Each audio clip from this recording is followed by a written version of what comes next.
अस्सलाम वालेकुम students, welcome to CBEL concept based education learning YouTube channel. मैं हमाद अहमद, आपका ट्यूटर। आज के इस लेक्चर में हम बात करेंगे एफएससी पार्ट 1, जिसे इंटरमीडिएट पार्ट 1 भी कहते हैं, और इसका सब्जेक्ट है फिजिक्स। फिजिक्स का हमने चैप्टर नंबर 2 शुरू किया हुआ है। आज हम टॉपिक करेंगे 2.4, टॉपिक टॉर्क। देखें, इस टॉपिक को समझने से पहले आप स्टूडेंट्स को लास्ट वीडियोस 2.3 जो आपका लेक्चर है उसको समझना, अंडरस्टैंड करना बहुत ज़रूरी है।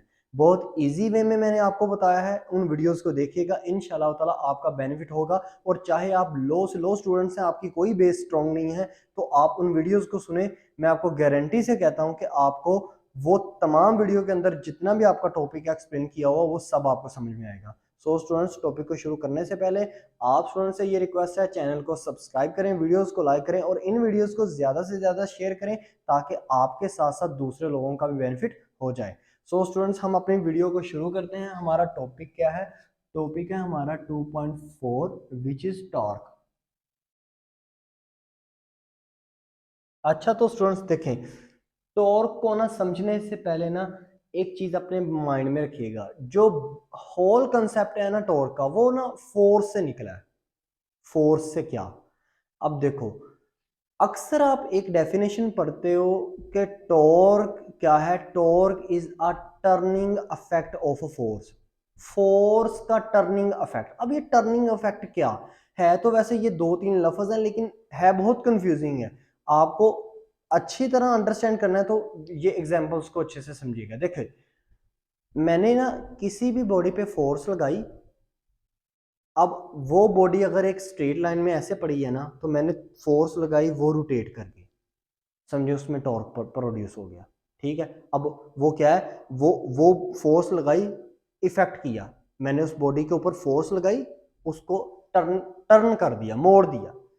जैसे मिसाल के तौर पर मैंने किसी जिस्म के ऊपर किसी बॉडी के ऊपर फोर्स लगाई, तो वो छोटी थी तो बड़ी होगी, बड़ी थी तो छोटी होगी। तो क्या है? ये फोर्स लगाने से क्या हुआ?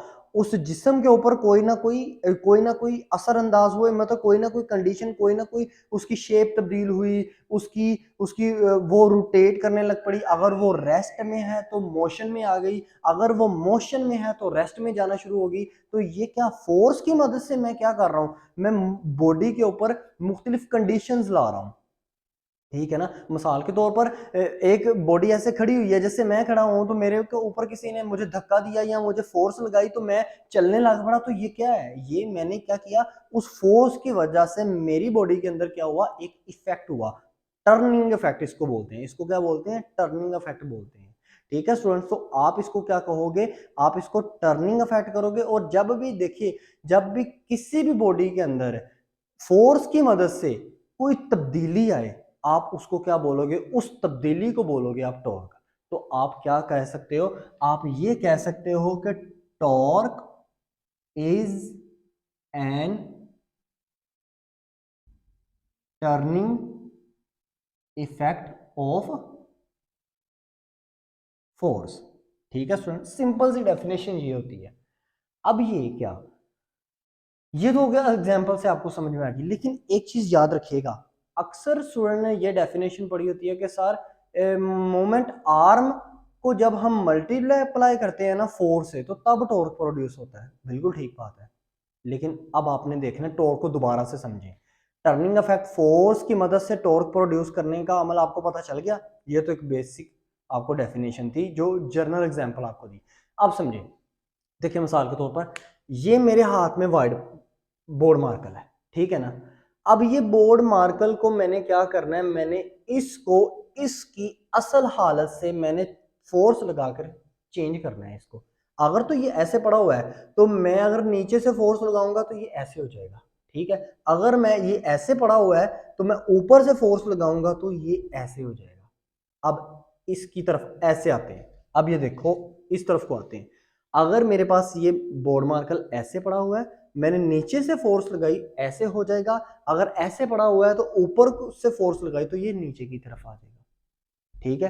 तो आपने यहां पे एक चीज आप नोटिस कर रहे होगे कि जब भी आपने टॉर्क प्रोड्यूस करना है ना इस मार्गल के अंदर भी, तो आपका जो बॉडी है वो अगर उसके 4 पॉइंट हैं, अगर एक बॉडी के 4 पॉइंट हैं, ये 2 पॉइंट से एक बॉडी फिक्स हो सकती है। जैसे मिसाल के तौर पर ये बोर्ड मार्कर है, इसको मैंने व्हाइट बोर्ड पे ऐसे फिक्स करना है, तो मैं इसका एक सिरा और ये 2 सिरा, मैं 2 कॉर्नर से इसको फिक्स कर सकता हूँ कील की मदद से या किसी भी नट की मदद से। डन है।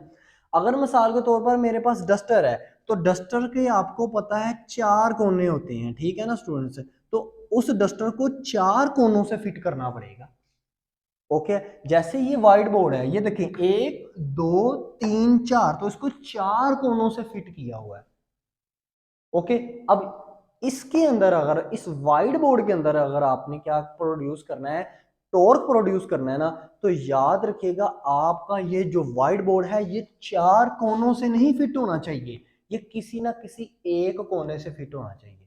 ओके, अब मैं कह देता हूं, ये व्हाइट बोर्ड यहां से मैंने फिट किया, यहां पे मैंने कील लगाया, ये तीनों जो सिरे हैं, ये तीनों जो कॉर्नर हैं, ये मैंने खाली छोड़ दिए। तो याद रखिएगा जैसे ही इसको एक कील से जोड़ूंगा तो ये स्टेबल नहीं हो पाएगा, मतलब मेरे हाथ से ये छूटने की कोशिश करेगा, नीचे गिरने की कोशिश करेगा। ठीक है, हम फर्ज कर लेते हैं नहीं ये गिरता नहीं है, मतलब ये हल्का सा है, ये इमेजिन कर लेते हैं। तो मैंने अगर इसको यहां से फिट कर दिया है, तो इसके ये जो 3 कॉर्नर हैं ये बिल्कुल खाली हैं। ठीक है, अब मैं क्या कर सकता हूं, अब इस व्हाइट बोर्ड को मैं या ऊपर को ऐसे घुमा सकता हूं या ऊपर से ऐसे नीचे को घुमा सकता हूं। क्या मैं इसको टोटल ऐसे, हाँ इसको मैं ऐसे भी कर सकता हूं कि मैं इसको टोटल ऐसे कंप्लीट ऐसे नहीं घुमा सकता। ठीक है ना, क्यों? क्योंकि ये जो इसका कॉर्नर है ना, ये कॉर्नर इसका क्या है, फिट है।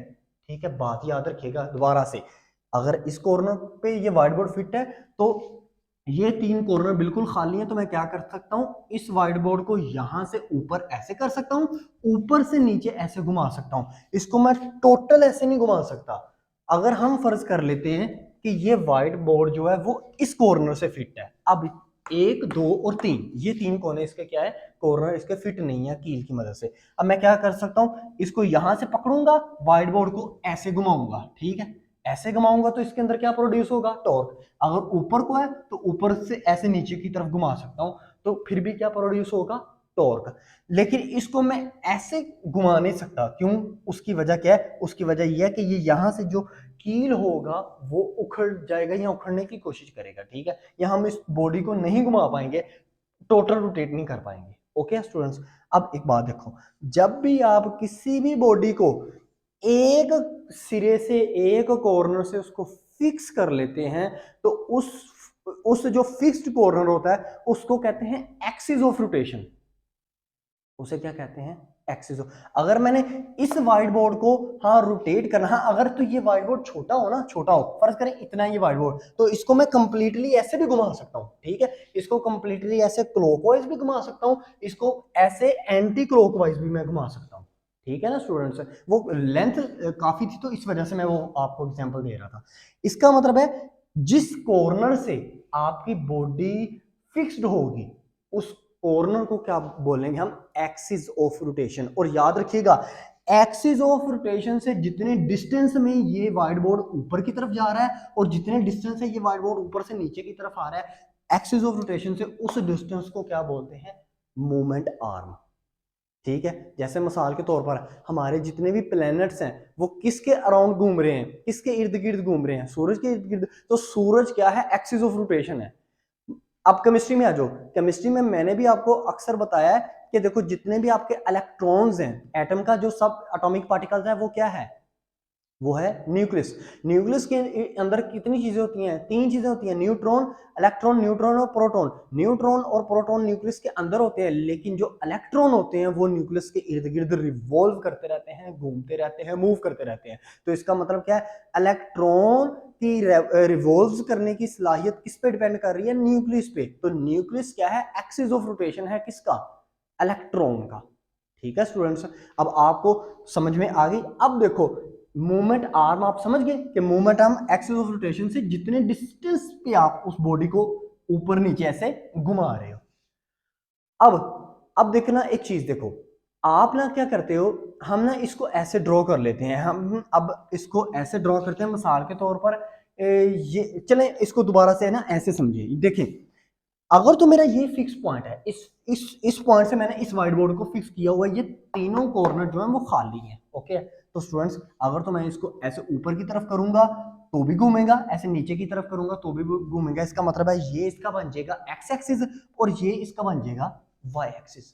अगर तो मैं ऐसे घुमाऊंगा तो ये वाई एक्सिस की तरफ चले जाएगा, अगर मैं ऊपर से ऐसे लेके आऊंगा तो ये एक्स एक्सिस की तरफ चल जाएगा, यानी कि ये हमारा ये वाला कोऑर्डिनेट सिस्टम ऐसे बन जाएगा। Okay students, I hope so आपने इस चीज को अंडरस्टैंड कर लिया। अब देखना, आप स्टूडेंट्स को भी पता है कि फर्स्ट इसके यहाँ पे एंगल क्या होगा, याद रखिएगा हमेशा एंगल यहाँ पे थीटा बनेगा, हमेशा एंगल क्या बनेगा, थीटा। अब अब एक चीज को देखो, मैं आपको बताने क्या लगा हूं, मैं आपको यह बताने लगा हूं कि मूवमेंट आर्म जो आपका प्रोड्यूस हुआ है किसकी मदद से, जब हमने मूवमेंट आर्म में फोर्स की मदद से मूवमेंट आर्म प्रोड्यूस किया तो हमारा टॉर्क प्रोड्यूस होता है, ठीक है ना। जब हम मूवमेंट आर्म हमारा यही होता है कि हम यहां से डिस्टेंस, इस कॉर्नर से डिस्टेंस देख रहे हैं कि हमारे कितने डिस्टेंस में हम इस व्हाइट बोर्ड को मूव कर पाते हैं। तो इस व्हाइट बोर्ड को मूव करना है तो फोर्स तो लगानी है ना हमने, तो वो फोर्स हम इस एक्सिस के अंदर कैसे ड्रॉ कर सकते हैं, इस चीज को देखते हैं। देखो एक चीज, अगर तो मैं एक्स एक्सिस के ऊपर फोर्स लगाऊंगा तो एक्स एक्सिस के ऊपर हमारा जो एंगल बनेगा वो क्या बनता था, याद रखें मैंने आपको इससे पीछे वाले लेक्चर में बताया था कि जब भी आप एक्स एक्सिस के ऊपर कोई ना कोई वेक्टर की फोर्स लगाओगे, कोई ना कोई वेक्टर का प्रोजेक्शन देखोगे, साया देखोगे, तो वो हमेशा कॉस थीटा प्रोड्यूस करता है। तो इसका मतलब है यहाँ पे अगर ये हमारी एफ फोर्स है तो ये प्रोड्यूस का होगा एफ कोस थीटा। ओके, और वाई एक्सिस पे हमेशा क्या प्रोड्यूस होता है, एफ साइन थीटा। ठीक है ना स्टूडेंट्स, आपको ये समझ आ रही होगी। अब एक बात बताओ, अब एक्स एक्सिस पे एफ कोस थीटा और वाई एक्सिस पे एफ साइन थीटा। अब फर्ज करो ये मेरी फोर्स क्या है, ये मेरा एक क्या है, ये मैंने एक वेक्टर ड्रॉ किया, ये इसके अलोंग इसने या तो ऐसे घूमना है या तो इसने ऐसे की तरफ घूमना है, ठीक है ना। अब ये मेरा क्या है, ये मेरा मूवमेंट आर्म, इसको मैं छोटे आर स्मॉल आर से रिप्रेजेंट कर लेता हूँ मूवमेंट आर्म को। अब एक चीज बताओ, मैं क्या लूंगा, मैं एफ साइन थीटा लूंगा कि एफ कोस थीटा लूंगा, ठीक है ना। मैंने अब ये देखना है कि जो मेरा टॉर्क प्रोड्यूस हो रहा है एफ साइन थीटा, अगर तो एफ साइन थीटा की मदद से प्रोड्यूस हो रहा है तो इसका मतलब मैं समझूंगा ये मेरा वेक्टर क्वांटिटी, टॉर्क मेरी एक वेक्टर क्वांटिटी होगी, ऐसा ही है। अगर एफ कोस थीटा पे प्रोड्यूस होगा तो मैं ये समझूंगा कि हाँ ये मेरी क्या है, एक स्केलर क्वांटिटी है, दो वेक्टर्स को मल्टीप्लाई करने से। अब ये व्हाइट बोर्ड की एग्जांपल पे दोबारा आ जाओ। अब देखो एफ साइन थीटा आएगा कि एफ कोस थीटा आएगा, यहाँ पे यहां से मैंने पकड़ा, ये था ना फिक्स्ड पॉइंट हमारा, यहां से मैंने पकड़ा, अब यहां से मैं ऊपर कर सकता हूं और ऊपर से नीचे लेके आ सकता हूं, क्या यहां से मैं नीचे की तरफ लेके जा सकता हूं, नहीं ना। तो इसका मतलब है ये जो एक्स एक्सिस है हमारा, जहां पे हमें एफ कोस थीटा प्रोड्यूस हो रहा है, ये हमारा नहीं आएगा इस फार्मूले को, मतलब फोर्स के ऊपर एफ कोस थीटा यहाँ पे अप्लाई नहीं होगा। यानी कि हम जो चीज अप्लाई करेंगे हम हमेशा वाई एक्सिस के ऊपर अपना मतलब एक्सिस जो हमारा होगा मेन, वो हमारा वाई एक्सिस होगा, क्योंकि इस व्हाइट बोर्ड को पकड़ के मैं ऐसे ऊपर कर लूंगा तो ऊपर करके मैं ऐसे भी नीचे भी कर सकता हूँ, फिर ऊपर कर सकता हूँ, फिर नीचे कर सकता हूँ। क्या इस व्हाइट बोर्ड को अगर यहां से फिक्स है तो क्या मैं इस ऊपर से ऐसे नीचे कर सकता हूँ, नहीं, नीचे से ऐसे ऊपर भी नहीं कर सकता। वो मेरा क्या होगा, ये फिक्स पॉइंट मेरा जो है वो खराब हो जाएगा। ठीक है स्टूडेंट्स, अब देखो इसका मतलब क्या हुआ, हमने जो भी लेना है हमने एफ साइन थीटा को लेना है, तो सो क्या आ जाएगा स्टूडेंट्स, हमारा टॉर्क, मैं टॉर्क को टी ए यू से रिप्रेजेंट करता हूं, is equal to F R, R क्यों आया, मूवमेंट आर में, एफ आर साइन थीटा। अब आपको पता है जब भी साइन थीटा आता है तो यहाँ पे एन के ऊपर ना कैप आती है, क्योंकि हमने हमने ये देखना होता है कि वेक्टर जो हमारे पास प्रोडक्ट होती है, वेक्टर क्वांटिटी जो हमारे पास आती है दो वेक्टर्स को मल्टीप्लाई करने से, वो हमेशा डायरेक्शन भी उसमें हमें बताई जाती है कि डायरेक्शन क्या है। और ये एफ आर साइन थीटा ये हमें मैग्नीट्यूड के मुताबिक बताती है। तो इसका मतलब है हम इसे ये कह सकते हैं कि torque is equal to F vector cross R vector.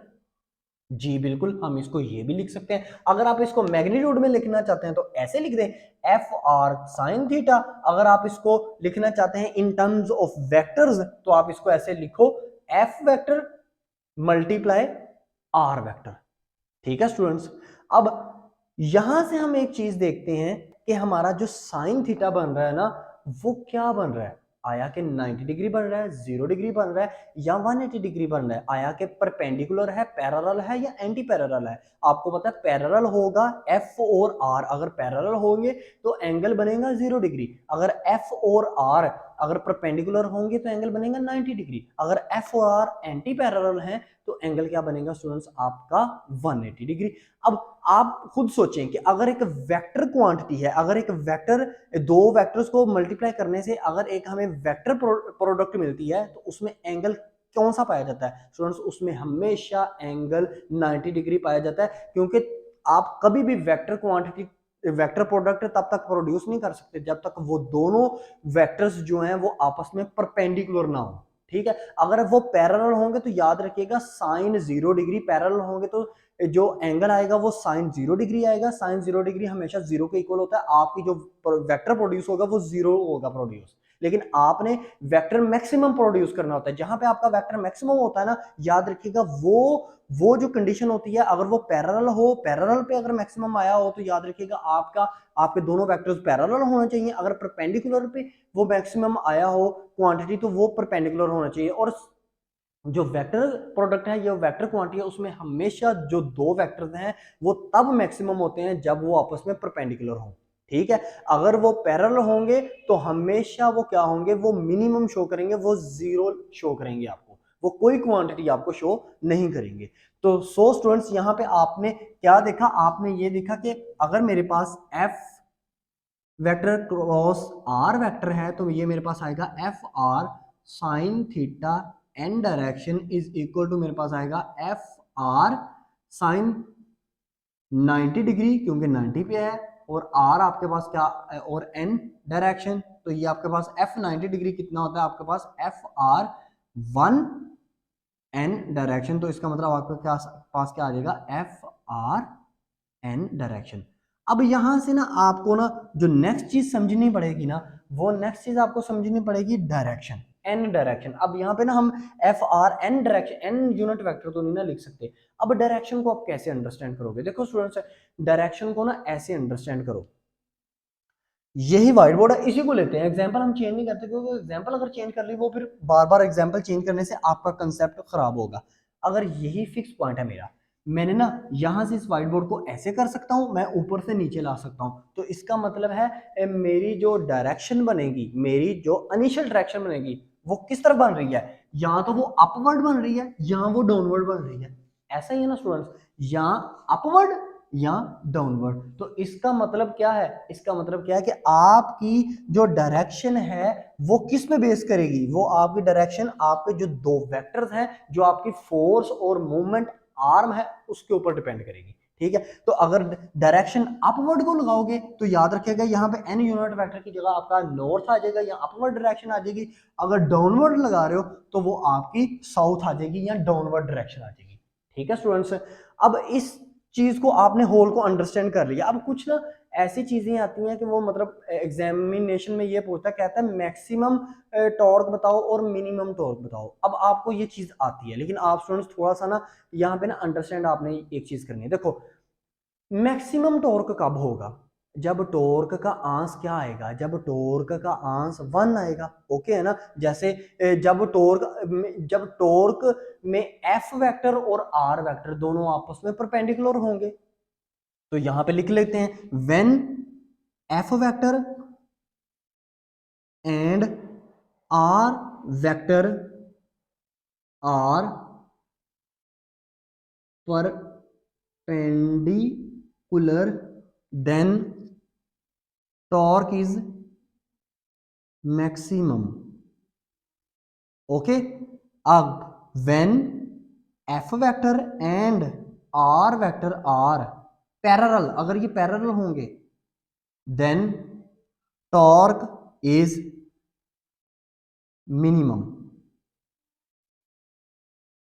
आगे आप ये भी लिख सकते हैं बिकॉज एंगल इसमें बनेगा, पैरेलल में एंगल बनेगा 0 डिग्री और परपेंडिकुलर में एंगल आपका कौन सा बनेगा, आपका परपेंडिकुलर में एंगल बनेगा 90 डिग्री। अब ना वो ये कहता है, अक्सर आपकी बुक में ये भी चीज आपको सर वगैरह बताते हैं कि एप्लीकेशन करते हैं टॉर्क को हम अप्लाई करते हैं ऑन द रिजिड बॉडी। अब रिजिड बॉडी भी, किसी भी रिजिड बॉडी के ऊपर ना आपने ना टॉर्क को प्रोड्यूस करना है, टॉर्क को अप्लाई करना है। ये मैंने कर दिया, वो सारा काम मैंने कर दिया, लेकिन मैंने आपको बताया नहीं, एंड पे बताया इसी वजह से। देखो रिजिड बॉडी क्या होती है, ऐसी बॉडी जिसको कंप्रेस किया जाए, जिसको दबाया जाए तो उसके पार्टिकल्स हिले ना। जैसे ये व्हाइट बोर्ड है, इसको मैं प्रेस करूंगा ना तो इसके ये जो इसके अंदर ये जो पार्टिकल्स हैं, ये पार्टिकल्स से ही मिलकर बना हुआ है, तो क्या इसके पार्टिकल्स हिल जाएंगे, अपनी जगह से मूव ऑन करेंगे। ये मार्कर है, बोर्ड मार्कर, क्या इसको मैं ऐसे कंप्रेस करूं, दबाऊं, तो इसके ऊपर फोर्स लगाऊं, ताकत लगाऊं, जितनी मर्जी ताकत लगा दूं इसको, क्या ये अपने जगह से हिलेंगे? नहीं हिलेंगे। अगर ना हिले किसी बॉडी से, उसके पार्टिकल्स ताकत लगाने से, फोर्स लगाने से, याद रखिएगा वो आपकी रिजिड बॉडी कहलाती है। तो अगर आपने ये, मैंने व्हाइट बोर्ड के ऊपर ये जितनी भी मैंने एग्जांपल की, यहां से लेकर यहां तक मैंने एफ वेक्टर और आर वेक्टर को लिया।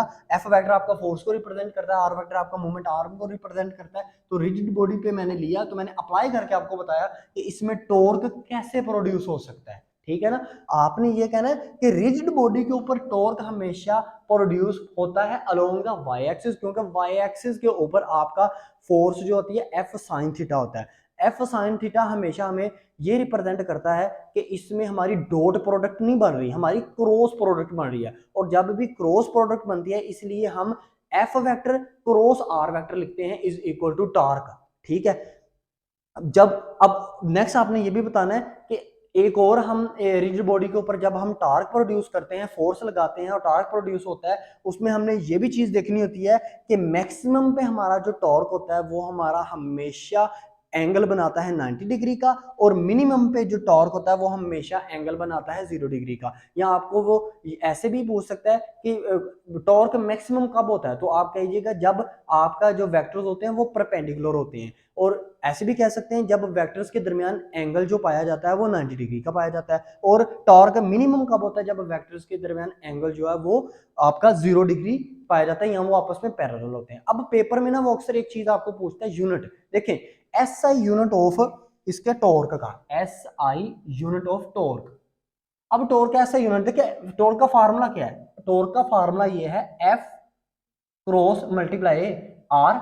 अब एफ फोर्स, फोर्स का क्या है, फोर्स का यूनिट क्या है, एसआई यूनिट आप सब स्टूडेंट को पता है न्यूटन। ठीक है, तो मैंने यहां पे लिखा न्यूटन।